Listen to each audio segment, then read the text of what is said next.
नमस्कार, बहुत स्वागत है आप सभी का। मैं हूं आपके साथ कोमल गंगवार और आप देख रहे हैं सुनो सरकार, यानी कि वो शो जहां हम उठाते हैं आपसे जुड़ी समस्याएं, आपकी परेशानियां।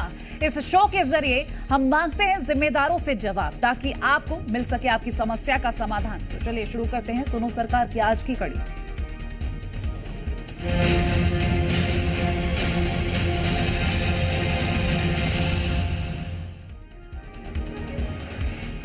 सुनो सरकार में आज बात करेंगे उन नर्सिंग स्टूडेंट्स की जिनका भविष्य अंधकार में नजर आ रहा है, आंखों में आंसू हैं और भविष्य की चिंता है। ये चिंता करीब 1.25 लाख नर्सिंग छात्रों की है, क्योंकि 3 साल से इनकी परीक्षा नहीं हुई और अब तो इन छात्रों के पास इंतजार के सिवाय कोई और चारा भी नहीं है। छात्र प्रदर्शन कर रहे हैं, लेकिन सुनने वाला इनकी कोई भी नहीं है।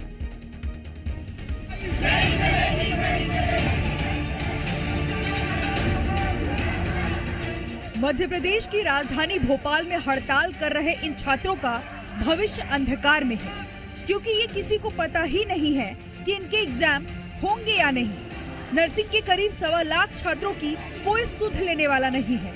ये कैसा सिस्टम है जो एजुकेशन तक नहीं दे पा रहा है। छात्र पढ़ाई तो कर रहे हैं, लेकिन एग्जाम नहीं हो रहा है। वाह रे एमपी, क्या गजब है तेरी कहानी। पढ़ाई पर संकट और आंख में पानी। मध्य प्रदेश में एजुकेशन का कबाड़ा हो गया है। कबाड़ा मैं इसलिए कह रहा हूं क्योंकि मध्य प्रदेश में नर्सिंग स्टूडेंट पिछले 3 सालों से इंतजार कर रहे हैं, पढ़ कर परेशान है, लेकिन एग्जाम नहीं हो रहे हैं। जिस क्लास में एडमिशन लिया था, अब तक उन्हें उसी क्लास के एग्जाम का इंतजार है। या आप देखेंगे तो अलग अलग कॉलेज के स्टूडेंट हैं, इन्होंने लोन लेकर 3 साल पहले एडमिशन ले लिया, लेकिन अब तक ये पढ़कर आगे बढ़ नहीं पा रहे हैं, क्योंकि मध्य प्रदेश में तो नर्सिंग के कोर्स के एग्जाम नहीं हो रहे। लिहाजा बैंक वाले इन्हें परेशान कर रहे हैं। जो लोन लिया था वो लोन ये भरे तो भरे कैसे। अब इन छात्रों की आंखों में आंसू हैं, क्योंकि 3 साल बाद भी परीक्षा नहीं हुई है और ऐसे में बैंक से कर्ज लेकर जो छात्र पढ़ाई कर रहे थे, अब बैंक अपना कर्ज मांग रहा है, क्योंकि कर्ज की समय सीमा खत्म हो चुकी है। वहीं प्रदर्शन करने पर छात्रों को पुलिस पकड़ लेती है। बैंक वाले सर बोल रहे हैं मतलब तुम्हारा टाइम होने को आ रहा है, क्योंकि सर वहाँ बॉन्ड बनता है ना, पेपर लगता है, तो बोल रहे हैं अब तुम्हारा टाइम होने को आ रहा है, लोन भरिए। हाँ, लोन भरिए। धोखा हो गया क्या? धोखा ही हुआ है, सब कुछ हो रहा, सरकार बदल रही, चुनाव हो रहे, चुनावी प्रचार हो रहा, बस एग्जाम नहीं हो रहा। क्या करेंगे अब, पैसा के इतना हमारे पास कमी हो रहा है। तो हमारे बैंक से हमने लोन लिया था 4 लाख रुपया, तो वो बैंक वाले भी हमारे घर पर आ रहे हैं, बार बार जो इज्जत कर रहे हैं। हाँ, बार बार हमारे फैमिली वाले पर आ रहे हैं, टॉर्चर कर रहे हैं। वो बोल रहे हैं क्या कि लोन लिया था, वो एड्रेस दिया था, हमने जमीन का रसीद भी हम लोग देते हैं बैंक वाले को, तो बोल रहे आपका जमीन भी अब चला जाएगा अगर आपके बच्चे लोन। कहाँ के रहने वाले हो? हम लोग बिहार से सर। एमपी में नर्सिंग एजुकेशन का कबाड़ा हो चुका है। आरोप है कि पैसे लेकर नर्सिंग कॉलेजों को मान्यता दे दी गई थी। अब इसकी जांच सीबीआई कर रही है, लेकिन जो छात्र पढ़ाई कर रहे हैं उनकी उम्मीदें टूट रही हैं। नर्सिंग एजुकेशन का कबाड़ा, एमपी के 1.25 लाख नर्सिंग छात्रों के भविष्य पर अंधकार। 3 साल से परीक्षा का इंतजार कर रहे नर्सिंग छात्र। सीबीआई नर्सिंग कॉलेज फर्जीवाड़े की जांच कर रही है। पैसे लेकर नर्सिंग कॉलेजों को मान्यता देने का आरोप। जांच की जद में कई राजनीतिक रसूख वाले लोग। गलत मान्यता के मामले में 140 कॉलेज तक सीबीआई की जांच। नर्सिंग घोटाले को लेकर हाईकोर्ट ने सीबीआई को जांच सौंपी थी। अब तक कई नर्सिंग कॉलेज की मान्यता रद्द। अब नर्सिंग कॉलेजों की मनमानी का एक ये नजारा भी देख लीजिए। अभी तक एक भी साल की परीक्षा नहीं हुई है, लेकिन कॉलेजों ने छात्रों से 3 साल की फीस ऐंठ ली है। पेपर नहीं हो रहा है, वो यूनिवर्सिटी का मामला है, लेकिन मतलब फैकल्टी का हम लोग को सब मेंटेन करना है, पैसा देना है। तुम लोग क्लास पेपर नहीं हो रहा है, एग्जाम नहीं हो रहा है, लेकिन फीस ले रहे हैं। हाँ सर, वो बोल रहे हैं हम तो second year, first year, second year, third year भी पढ़ा रहे हैं, तो फीस तो तुम लोग को देना होगा ना। अगर कोई नर्सिंग छात्रों की मदद करता है और उसका साथ देता है, तो उसके खिलाफ मुकदमे दर्ज हो जाते हैं। सरकार बिल्कुल नहीं सुन रही। अगर हम आवाज भी उठाते, हमने कई बार आंदोलन प्रदर्शन किए, मंत्री के बंगले का घेराव किया, हम पे मुकदमे दर्ज कर दिए जाते हैं। मेरे ऊपर नर्सिंग का मामला उठाने में ही पूरे 12 मुकदमे दर्ज कर दिए मध्य प्रदेश पुलिस ने, और यहाँ मुकदमे सिर्फ झूठे हैं। अब सवाल ये है कि स्थिति का जिम्मेदार कौन है? आखिर इन छात्रों की गलती क्या है जो इनको इतनी बड़ी सजा दी जा रही है?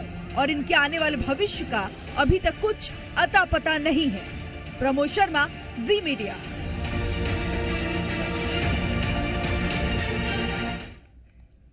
और चलिए अब आपको बताते हैं कि ये पूरा मामला क्या है जिसकी वजह से ये नर्सिंग स्टूडेंट्स के भविष्य पर संकट मंडरा रहा है।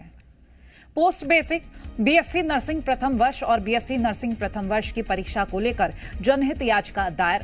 याचिकाकर्ता ने तर्क दिया कि Madhya Pradesh medical science university Jabalpur ने जुलाई 2022 से जनवरी 2023 के बीच कॉलेजों को संबद्धता दी।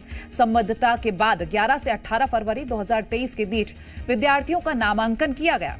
28 फरवरी 2023 से परीक्षाओं की तारीख घोषित कर दी गई। विश्वविद्यालय ने यहां पर विद्यार्थियों का सत्यापन ही नहीं किया, कब प्रवेश लिया ये भी नहीं दिखाया। जुलाई 2022 से जनवरी 2023 के बीच संबद्धता दी जा रही है और परीक्षा सत्र 2019-20 और 2020-21 की कराई जा रही है। पुरानी तारीख में संबद्धता देकर परीक्षाएं कराई जा रही हैं। कोर्ट ने 28 फरवरी से शुरू होने वाली परीक्षाओं को रोक लगा दी थी। जांच में भोपाल के कॉलेज का भवन भी नहीं मिला और ये कॉलेज 1850 स्क्वायर फीट में बनी बिल्डिंग में है, जबकि 18,000 स्क्वायर फीट में होना चाहिए। यहां छात्रों की ट्रेनिंग का रिकॉर्ड भी नहीं है। चलिए अब आपको यह भी बता देते हैं कि आखिर अब छात्रों की क्या मांग है। 2020-21 और 2021-22 में प्रवेश लेने वाले छात्रों को जनरल प्रमोशन देने की मांग है। नर्सिंग कॉलेज के फर्जीवाड़े मामले को फास्ट ट्रैक कोर्ट में चलाने की मांग, एनएमसी एक्ट रद्द करने की मांग, एमएमएसयू में व्याप्त अनियमितताएं दुरुस्त करने की मांग है।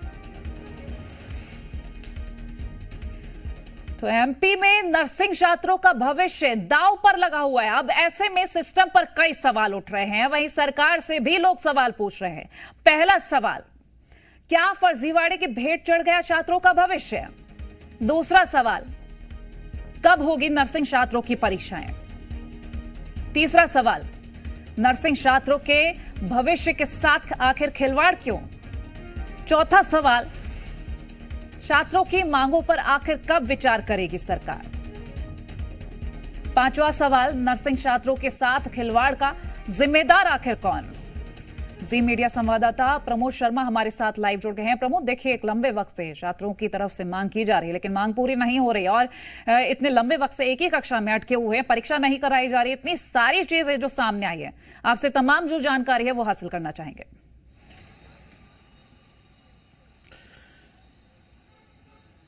देखिए, मध्य प्रदेश के एजुकेशन इलाज मांग रहा है और ये हैरत की बात तो ये है कि ये जो एजुकेशन डिपार्टमेंट है, नर्सिंग जो विभाग है, वो मध्य प्रदेश के एजुकेशन मिनिस्टर विश्वास सारंग के पास है। लेकिन अब जो 3 सालों से एक ही क्लास में पढ़ाई कर रहे मध्य प्रदेश के 1.25 लाख स्टूडेंट हैं, उन्हें अब मध्य प्रदेश की एजुकेशन व्यवस्था पर विश्वास नहीं रहा है। दरअसल मध्य प्रदेश में बेतहासा नर्सिंग कॉलेज खोले गए पिछले 2 साल में और 2 साल पहले 300 के आसपास नर्सिंग कॉलेज का आंकड़ा हुआ करता था, अब वो बढ़कर 700 के पास हो गया है 700 के पार हो गया है। आप अंदाजा लगाइए, सीबीआई बहुत ही संवेदनशील मामलों की जांच करती है, लेकिन एमपी में शिक्षा का ऐसा कबाड़ा हुआ कि सीबीआई को दखल देना पड़ा और सीबीआई भी इस जांच में उलझी हुई है, वो एक हद तक नहीं पहुंच पा रही। यही वजह है कि मध्य प्रदेश के नर्सिंग स्टूडेंट हैं वो इलाज मांग रहे हैं, क्योंकि वो डिप्रेशन में चले गए। लोगों ने बड़ी उम्मीद के साथ एमपी की जो एजुकेशन की इमेज थी, उस इमेज के आधार पर यहाँ पर एडमिशन लिया। 2020 में लिया, किसी ने 21 में लिया, किसी ने 22 में लिया। लेकिन जिसने जिस क्लास में एडमिशन लिया नर्सिंग कोर्स में, वो उसी क्लास में एग्जाम का इंतजार अब तक कर रहा है।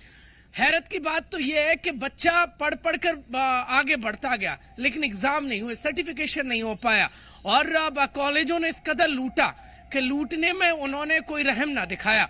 एग्जाम नहीं हुए, एग्जाम कंडक्ट नहीं हुए 1 साल के भी, लेकिन 3 साल की पूरी फीस, चाहे तो यूनिवर्सिटी हो चाहे जो कॉलेज है, नर्सिंग कॉलेज मध्य प्रदेश का नेक्सस, उसने हासिल कर लिया। कुल मिलाकर युवाओं को ऐसे लूटा गया और ऐसे छलनी किया गया कि रहम ना दिखाया गया। ये सिस्टम ने मध्य प्रदेश की इमेज जो है वो खराब कर दी, शिक्षा व्यवस्था का कबाड़ा हो गया और चाहे तो मिनिस्टर हो चाहे नर्सिंग डिपार्टमेंट हो, हर कोई इस जद में है। हद तो बात तो तब है कि सीबीआई भी किसी को जद में अब तक नहीं ले पाई। 140 कॉलेज तक जांच सीबीआई की पहुंच गई है, लेकिन वो एक हद तक नहीं पहुंच पाई। कागजों पर कॉलेज खुल गए। देखिए, शिक्षा का ऐसा कबाड़ा हुआ कि आज तक आपने मध्य प्रदेश में सुना नहीं होगा।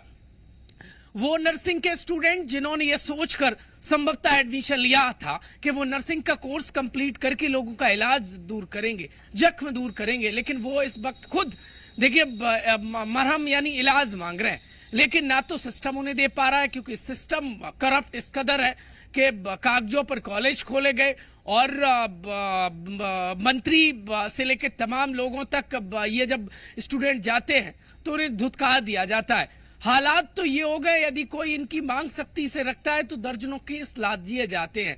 मध्य प्रदेश में इस नेक्सस को तोड़ने वाला फिलहाल तो कोई नजर नहीं आ रहा। सीबीआई भी मध्य प्रदेश में इस पूरे मामले को जांच में बड़ी बौनी साबित हो रही है। मामला आप देखिए मध्य प्रदेश की किस कदर किरकिरी हुई है कि एमपी नर्सिंग घोटाला मामला और एग्जाम 3 साल से नहीं हुए नर्सिंग कोर्सेज के, ये पूरा मामला हाई कोर्ट तक चला गया है। अब जो लोग कहते हैं एमपी को आत्मनिर्भर बनाएंगे, वो कैसे बनाएंगे? स्टूडेंट आत्मनिर्भर नहीं बन पा रहा है। यहाँ तो आत्मनिर्भर इस कदर बनाए जा रहे हैं कि अंधा बाटे रेवड़ी छीन छीन के दे, और जिन्हें छीना उन्हें कॉलेज दे दिया, और जो वास्तविक हकदार हैं जो पढ़ रहे हैं 3 साल से उन्हें वो एग्जाम अब तक एग्जाम का इंतजार कर रहे हैं। आप मध्य प्रदेश के ऊपर ये कलंक है। आप अंदाजा लगाइए, कोई बच्चा पढ़ रहा है, वो 2020 में पढ़ाई की, 21 में, 22, 23 में पढ़ाई की, बाकायदा कॉलेज ने उससे फीस ले ली, लेकिन अब तक 1 साल का एग्जाम नहीं हुआ है। ऐसा कभी आपने सुना है कि 3 साल से किसी प्रदेश के 1.25 लाख स्टूडेंट परीक्षा का इंतजार कर रहे हैं? बाकायदा एडमिशन होते रहे। जब आप एडमिशन एग्जाम नहीं करा पा रहे तो एडमिशन क्यों कराए गए? हाँ, पेट बाकायदा मोटी रकम वसूल के कॉलेज माफियाओं ने भर लिया। हैरत की बात तो यह है कि मैं नर्सिंग स्टूडेंट से बात कर रहा था तो आंखों में आंसू थे, दर्द थे, कोई डिप्रेशन में था, कोई परिवार की चिंता कर रहा था और कह रहा था लोन लेकर बड़ी आस के साथ नर्सिंग में एडमिशन कराया कि कुछ साल बाद नौकरी लग जाएगी तो लोन चुकता कर देंगे, परिवार को आत्मनिर्भर बनाने में मदद करेंगे। लेकिन एग्जाम नहीं होने के चलते भविष्य बर्बाद हो गया। किसी की आंखों में आंसू हैं तो कोई परिवार और वो खुद परेशान है, क्योंकि बैंक घर पर बेइज्जत कर रहा है। लोन भरे तो भरे कैसे? तो दूसरे लोगों में आक्रोश है। जाहिर सी बात है, किसी ने लोन लेकर पढ़ाई शुरू की, किसी ने किस तरह से मेहनत की, स्ट्रगल उनका साफ नजर आ रहा है। आपने बताया उनकी आंखों में आंसू, कोई डिप्रेशन में। ये बहुत ही दुख की बात है कि उनका दुख ये कोई समझ नहीं पा रहा है। बहुत शुक्रिया प्रमोद, ये तमाम जानकारी हमसे साझा करने के लिए।